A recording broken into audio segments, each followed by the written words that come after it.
And then I got to work and started acting, I guess. There are places out there you can't find on any map. They're not gone. They're just lost. Hello, Daniel. Nice to meet How are you. Nice to meet you too, mate. How are you? How was your approach to playing Nathan Drake different to playing Spider-Man? I mean, there's obviously similarities, but, there are a lot of differences between the two characters. My approach to playing the character, though, was quite similar. I did as much research as I could into the character. I got as much help from my producers and my studio as I could. I just played the video game. I played the game and developed this new version of Nathan Drake that I thought would be really fitting for sort of today's world.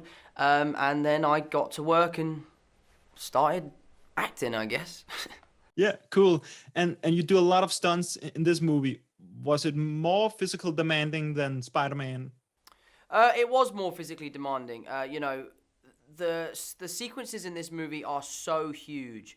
And very, very impressive. And, in this film, I don't have the luxury of wearing the mask. So there isn't the same CGI component in this film as there is in the Spider-Man world. It meant that we were doing every single stunt practically. And when we're smashing into the floor and into the ceiling and off a building and off a railing, and it's all real. And it's all either me or my two stunt doubles. And it was a pretty impressive time for physicality.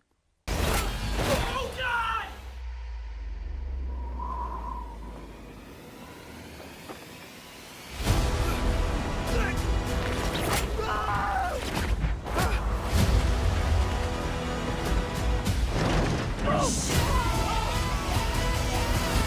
What was your collaboration with Mark Wahlberg like? It was a lot of fun. Mark is a legend in the business, and, his body of work has, really, really impressed me, So to get the chance to work with him was a lot of fun.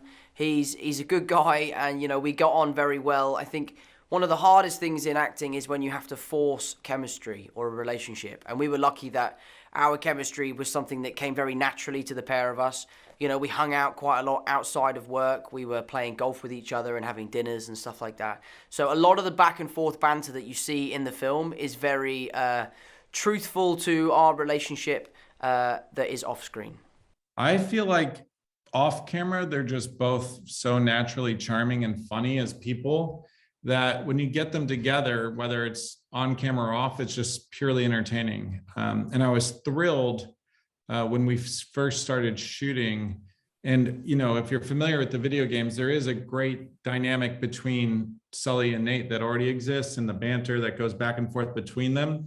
I was so thrilled that as soon as I heard them going back and forth, it really evoked the game for me, and I found myself laughing constantly on set. What is that thing on your face? Yeah, puberty's right around the corner, kid. You can grow your own.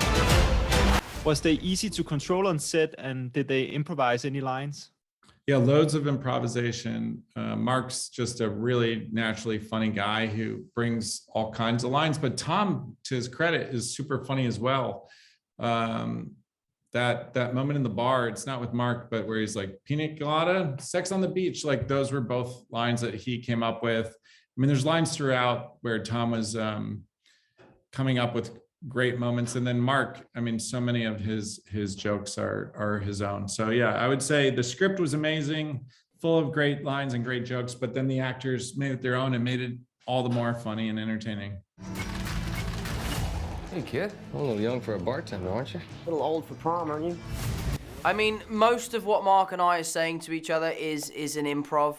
We're constantly, testing each other, which is, a real testament to Ruben, our director, and how collaborative he is. He allowed us complete free reign to take the characters wherever we wanted to, which meant, some really, really funny scenes came out of that freedom.